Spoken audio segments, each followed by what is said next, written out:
Hello, everyone. My name is Otis Noble III, and welcome to LA Social Science. I am the Assistant Director of Community Engagement for the Division of Social Science, and today I have a treat for you. Today I have the honor to introduce two of our outstanding faculty members, Dr. Sarah Roberts and Dr. Sophia Noble.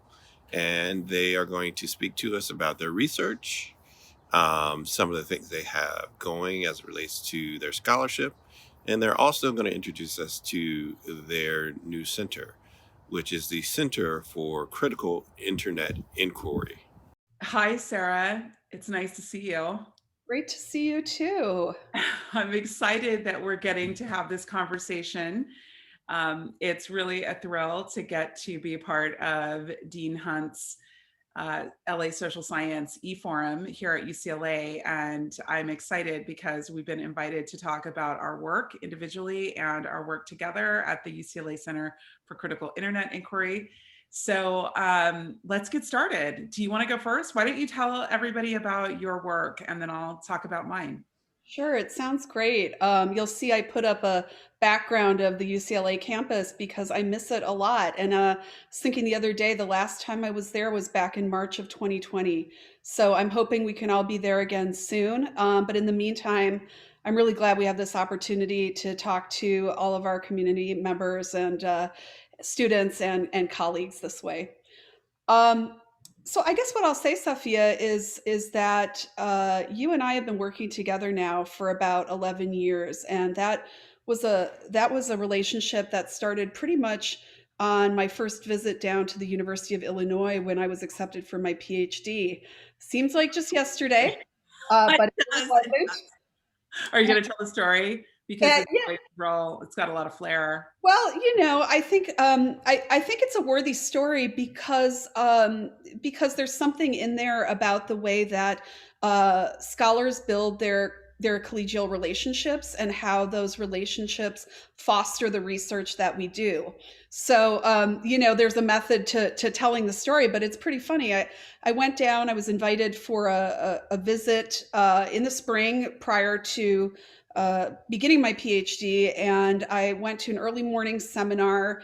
It was a seminar almost entirely made up of young white men, and I'm not that.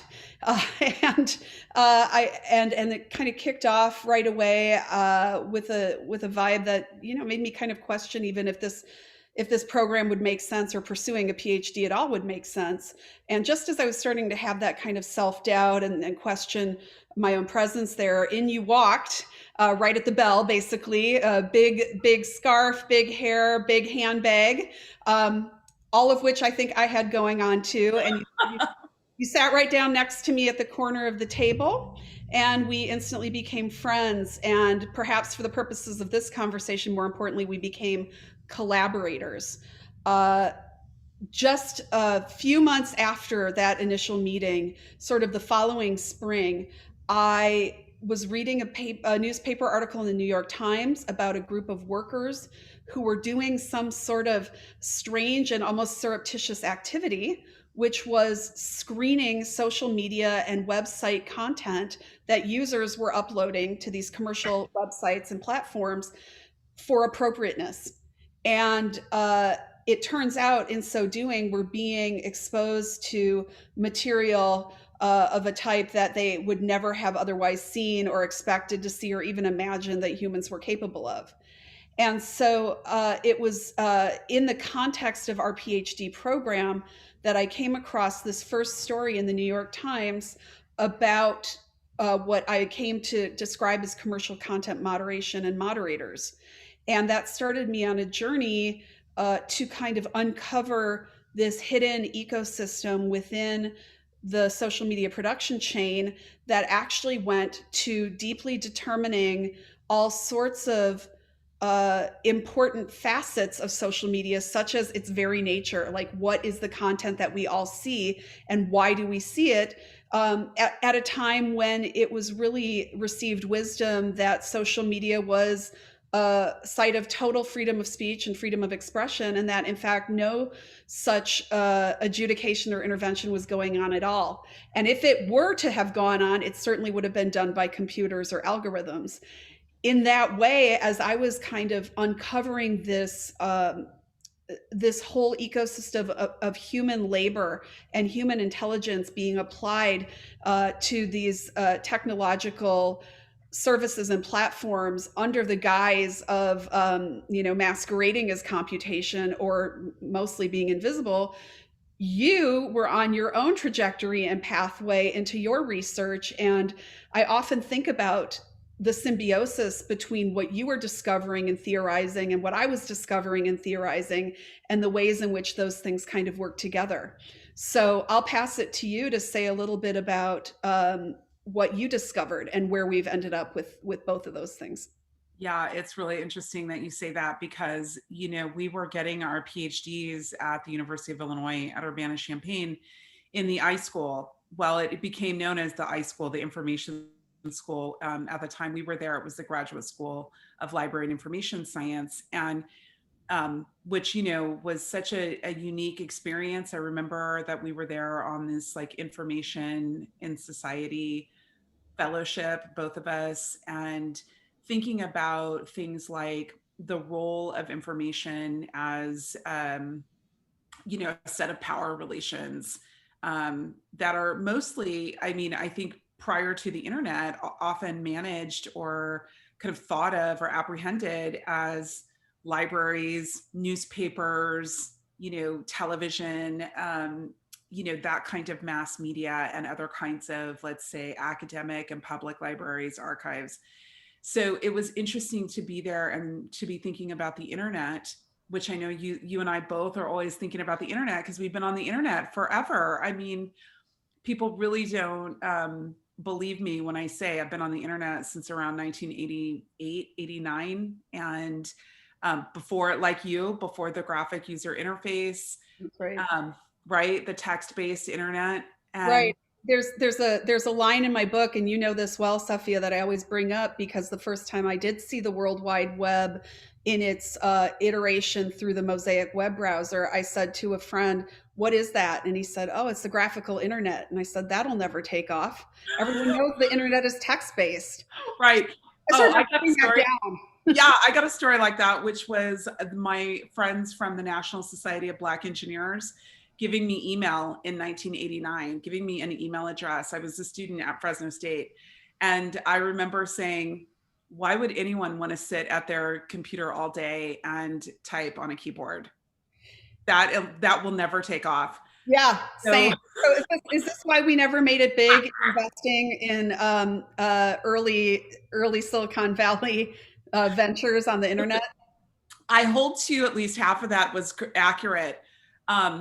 People don't like sitting and dealing with email all day. So I did get that part right, but that it wouldn't take off, I guess, was. Yeah, now they walk around with this, right? I know, it's fine. Okay, so, we were there, we were thinking about our early days on the internet. We were in this information studies program. And I remember in this school, which still remains the #1 ranked school in the country. And this is important because it was the place that was kind of setting the agenda around information and, like really important people in the field of like digital humanities were working there, and computer science, obviously, and as well as like the leading, people in library studies. And I remember our talking, and I was thinking about how I had just left the advertising industry, and so many people in the university were talking about Google because this was like at the height of, maybe not the height, but certainly as we were there in graduate school, the Google Book digitization project had taken off. It had exploded. Google was going in, digitizing millions of volumes from around the world at these big libraries. And so many people around us were talking about Google like it was basically the internet's public library. And I remember thinking, well, that's interesting because I just left advertising and we were trying to figure out how to game the system. Like I was spending part of my time trying to figure out how to make my clients' products and services show up on the first page of Google and Yahoo in particular, their search engines. And this is 100% an advertising platform. And what's worse is I started looking to see, well, how was that, again, in the context of something like libraries and information organizations, I started looking at how communities and people were being represented in search engines. And of course, this is where, a study that I kind of became well known for around, what happens when you search for Black girls, right, in Google search. And you were, all those years, pornography was the primary representation of Latina girls, Asian girls, Black girls. And of course, a lot of changes have happened since then. But, in some ways, a lot of things haven't happened, or a lot of new problems have emerged. And so it's that kind of origin story that I think about, that it's just unbelievable to me. I mean, I went on to write this book, Algorithms of Oppression: How Search Engines Reinforce Racism. You wrote Behind the Screen: In the Shadows of Social Media. Um, um, and, we've landed at UCLA, right? After going kind of to other places. It's amazing. I mean, I'm here in the Department of Information Studies and African American Studies, and you're in Information Studies and Labor Studies, in the Division of Social Sciences. Both of us are affiliated into gender studies as well. Gender studies, of course. I mean, our work, I don't think, could exist without all of the kind of feminist science and technology scholars who came before us, and whose work I think our interdisciplinary work so much intersects with.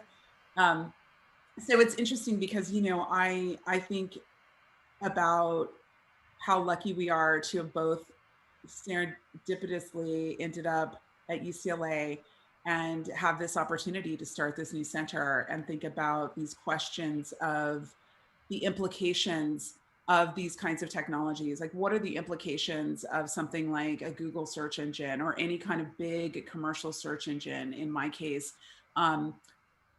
being the arbiter of knowledge in our society, right? And of course, this couldn't be more relevant than today, when we have a congresswoman talking about how she was led down a rabbit hole of conspiracy theories by doing Google searches. And of course, this is this thing that I well document, right? Is that these search engines are so easily gamified by, money and technical prowess of the people who engage with them, that if we look at them like neutral fact checkers, we are in big trouble as a society. And I think we're already seeing the repercussions of that. And of course, I know that this is really appropriate analysis for your work in social media too.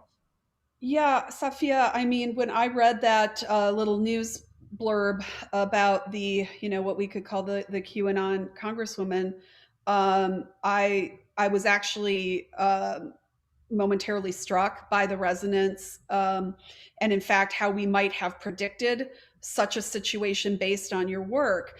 Can you do me a favor and let me share the screen just for a minute, because I want to share something with our with our listeners and viewers. One of the things that was so key in that story today about the congresswoman is that she explained how she became embedded in an ecosystem of conspiratorial material on Facebook. But to me, the key point in her telling of this this experience that she had was that the beginning, the entry point for her was many people's entry point, and what serves so often as a portal onto the internet for people, which is Google search. And I recall the very disturbing story in your book of Dylan Roof, who went on to massacre people in a racist hate crime in a very historical Black church in South Carolina, after many experiences of his own searching for information and coming up with racist information from organizations sort of astroturfing, masquerading as legitimate and not really revealing their own orientation to the world, and the fact that this information was being presented to him in a very skewed way. So there's a through line there from your work to this case today, and I think one of the most compelling things about that story too is the way in which again, through your research, we know, and through the research of many of our colleagues, we know, for example, that if you were to make a search on Google and you would get results, and I were to make the same search, there's a very high likelihood that we would see different information served up to us. Because, of course, it's not simply based on search terms. There are a whole host of data points, demographics, other kinds of behavior that's collected that is amassed from our purchases, our views, our clicks on the internet and on other platforms, all of which become aggregated to sort of serve up things that are most likely to appeal, because of course that will engage us. So that kind of precursor to even the user experience of typing in to what looks like this really benign box, a question or a query, it begins much earlier than that, and it's pervasive. I asked to share the screen just because in your conversation I was reminded of an experience I had early on in our studies at the University of Illinois. I was walking past a faculty member's office, and he had this cartoon from the New Yorker up on his door that I hope you can see. Google Magazine, red bump, arm symptom small, capital Nebraska, what? And you see the user just like, bugging out because it's just like an overwhelming information overload, garbage in, garbage out, the old computational axiom there. And I've loved this goofy cartoon ever since, because I really think it captured the essence of a Google-fied information ecosystem that, of course, as we heard today, led right into a social media ecosystem also just filled with misinformation. Right. Well, that's the point too. I mean, I think about how there's so much overlap between social media and all kinds of other technologies that we're engaging with, including search. And, one of the things that I think is so important about having a space at UCLA for this kind of like interdisciplinary work that we do is that, I mean, first of all, think about it, our work intersects with several departments in the Division of Social Sciences at UCLA. And of course, I feel, so grateful that we have this kind of environment that allows for that kind of, rich conversation and research output and teaching. But, we also we have to remember that so many places around the country that study the internet have been places fully captured by big technology companies. And of course, this has been, I think, a challenge for, for us at UCLA is to, first of all, get the kind of visibility that is so needed in this moment when information and the internet are fundamentally altering behavior in the world that is threatening democracy around the world, that is fomenting white supremacist racial hatred, that is a profoundly networked system for misogyny and trolling and harm, that really suppresses speech in many ways. This, of course, your work around content moderation, helping us understand that the internet is not a free speech zone. There are all kinds of values and all kinds of, armies, so to speak, of laborers around the world who are adjudicating content, and and the values upon which they're doing that are not visible. Yeah, I think that's a great point to kind of underscore, one of the primary and most fundamentally, I think, important findings in this research of mine on commercial content moderation was to really discover and articulate the fact that commercial content moderation, as it's undertaken by big tech, whether it's Google, Facebook, Snap, Twitter, anybody you care to name, when those practices are undertaken by big tech, the goal is brand protection and liability mitigation. Right. And the relationship that they're most interested in protecting is their business to business relationship. Again, to come back to your old career, to advertisers. Right. And the sort of the remit, let's say, of commercial content moderation has greatly expanded over the decade plus that I've been tracking this phenomenon and the social media industry in general, such that it's now used for all sorts of things, including to enforce the norms that come in the guise of terms of use or terms of service or community guidelines or whatever the kind of vernacular is that platforms have, the rules of engagement. So now it does, at least double duty, if not more. But first and foremost, we have to understand that practice as one that is a liability mitigation scheme for the platforms. And when we frame it up that way, the kinds of normative claims around the internet should be a free speech zone. We actually have to change the terms of those claims because we discover not only is it not a free speech zone now, but it never has been. Never has been. Right. And if we understand that, now we can actually have a debate, in the social sphere or in the greater general public about whether or not it ought to be, right? But we have to start with the terms that are based in reality. And until I was able to kind of prove that this cadre of people existed, it's a global legion of workers and workforce that exists doing this work.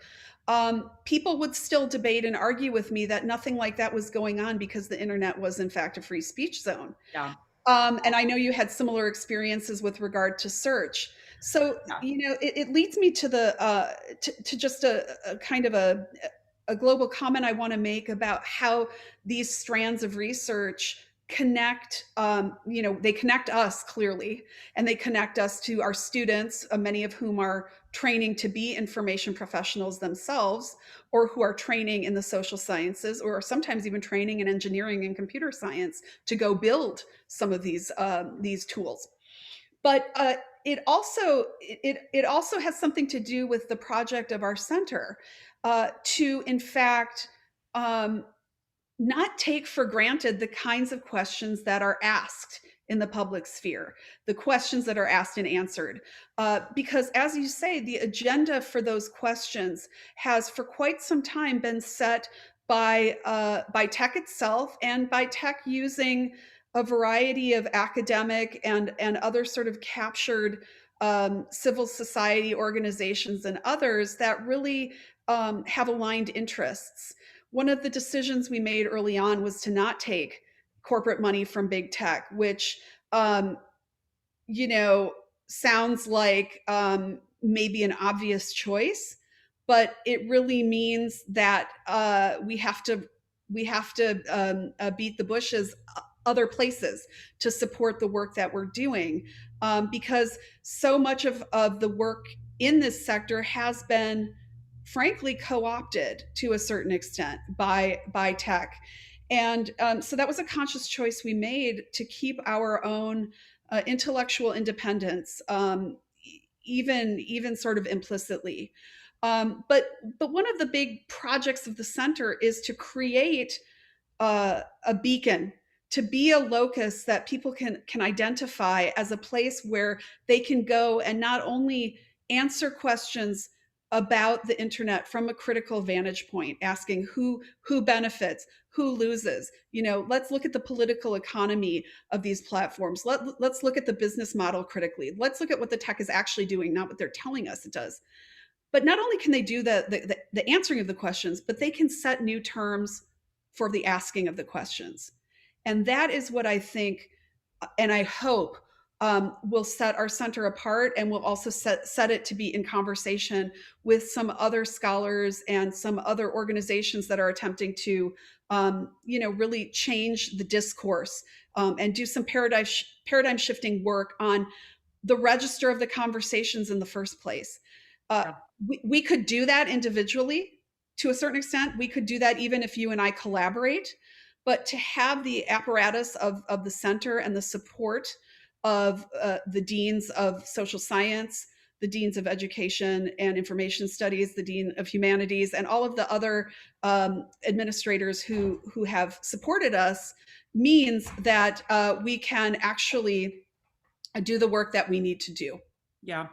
I, want to just kind of specifically call out that, the interdisciplinarity of the center, I think, is its strength, which is a little bit different, again, from some of the internet and society centers around the country that are, let's say, based in a law school or based in, a singular department, a comm school, or even in an information school, that we're in, first of all, our work is so closely connected to labor studies for you, gender studies, African American studies. Those are all just divisions within, those are departments within the Division of Social Sciences, but then crossing out of social sciences into, as you mentioned, the School of Ed and Information Studies. I just think that, if there were people who were watching this, I would say that, if you're interested in things like, why are tech workers walking out of companies right now? Why are, why did Google fire it's basically its chief AI and ethics officer, a Black woman who was pointing to the way in which the technologies that Google was developing were racist? Why are, what are we talking about when we're talking about predictive analytics scoring us out of opportunity? Right? What is this about social credit? All these kinds of questions I think are the questions that we ask and are thinking about at the center. I guess I'll just say that for people who are interested in our work that might be watching this, you can find us at the UCLA Center for Critical Internet Inquiry, which is c2i2.ucla.edu. We like to think of it like R2D2, C2I2. That's easier to remember. Critical Internet Inquiry is kind of like a weird thing to say. So maybe we should end, because I feel like I know I could sit and talk to you all day long, which is what I do for a living. So is there anything else that you want to say before we wrap? Um, I think I'll just take a moment to say that when I got the job at UCLA, it was like being called up.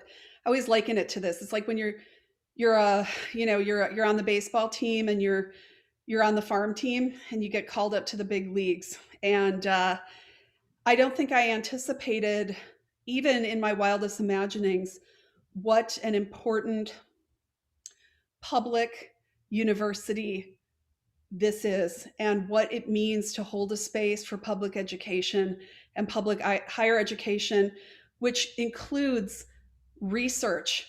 Yeah. And it includes research that is world changing. And so every day it's my privilege to wake up and have my job be to be a part of the UCLA community. And I think both you and I, we talk a lot about how seriously we take that mandate, and we take it on as our life's work. We could be working somewhere else. I once got to the very final round for a job at Google, which is something I don't tell people a lot. And things could have gone another way for me, although I think that would have been a very difficult fit. So I'm glad to be at UCLA, and I'm glad to be doing the work here among all my wonderful colleagues, students, and staff colleagues as well. And I can't wait till we're all together again on campus. Yeah, yeah. It's so true. I mean, at this moment when so many resources are being diverted into technology, and of course, we're in this moment of COVID-19 where we're all kind of working and teaching remotely. It's just profound to see that the sector that's making a lot of money is the tech sector. Yeah. And one of the things that I think that this pandemic has really shown us is how fragile our educational institutions are, our public health systems are, how uneven and unfairly distributed they are. And, this is not a time when these systems should be collapsing. In fact, this is the time we should be shoring them up to make sure that when the next health crisis or other types of crises hit us, we have institutions that can survive them. And UCLA, for me is like, it's the ultimate kind of democratic institutional counterweight to these big tech companies, right? Where we get to kind of think, and we're not acculturated to just instant information, but instead kind of in a space for deep knowledge and inquiry. So I'm glad that we got to have this conversation. And I'm thankful to Dean Hunt and LA Social Science eForum for giving us this opportunity to talk about our work. And we hope to see you all around soon. Yeah. Follow us on Twitter. Follow C2I2 on Twitter, please. Follow our website, and a lot of good programming and events to come that we hope to offer up to the UCLA community and beyond. So thanks, Safia. I'm sure you and I will be on Zoom again together in no time. Yeah, I'll see you on chat in about 5 minutes. Take care. Thank you. Bye.